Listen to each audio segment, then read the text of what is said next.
నీలమా, room బయట నుంచి sound వినిపిస్తుంది. రాంగ్ నెంబర్ గడికి చేసావా, ఇంట్లో వాళ్ళకి చేసావా? కట్ అయిపోయిందే. లేదాంటీ, నేను వాడి నెంబర్కి డయల్ చేశాను. అబ్బా సరే, మళ్ళీ ఒకసారి డయల్ చేయి.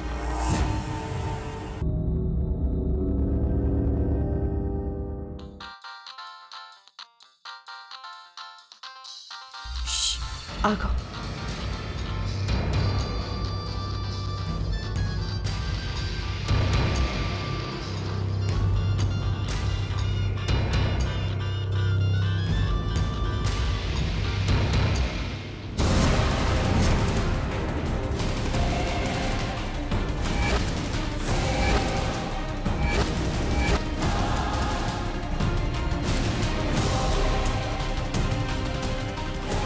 హలో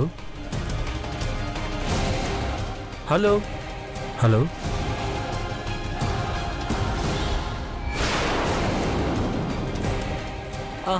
హలో హలో, ఎవరు ఫోన్ చేసి మాట్లాడరే?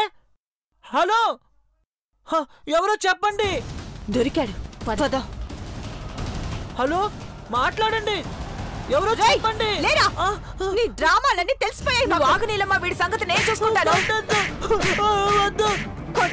కొట్టద్దు, టవరంటే నన్ను కొట్టు.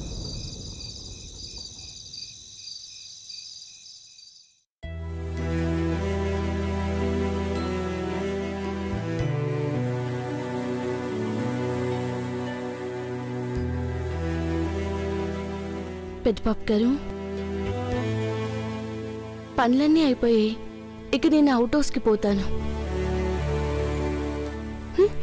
పార్వతి, ఇంట్లో పనులన్నీ అయిపోయాక నాతో సంతోషంగా 10 నిమిషాలైనా ఉండాలనుకోవాలి కదా పార్వతి. వెళ్ళిపోతానంటున్నావు. మా అయ్యకి మన విషయం తెలిసినాక 5 నిమిషాలు ఆలస్యమైనా అరుస్తాడు. పొద్దున్నే వస్తాను. శ్రీమతి పార్వతి, మీ నాన్నకు తెలిసిపోయింది కాబట్టి అరగంట లేట్ అయినా అర్థం చేసుకుంటారు. మెడలో పసుపు తాడు పడిందని గెంతులేస్తే మర్యాదగా ఉండదని చెప్పాక వినాలా? బుద్ధిగా ఉండాలి కదా పెద్దబాబు గారు.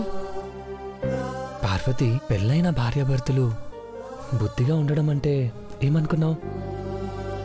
ఇద్దరు కలిసి ఒకే చోట ఉండమని అర్థం. బ్రో రావచ్చా?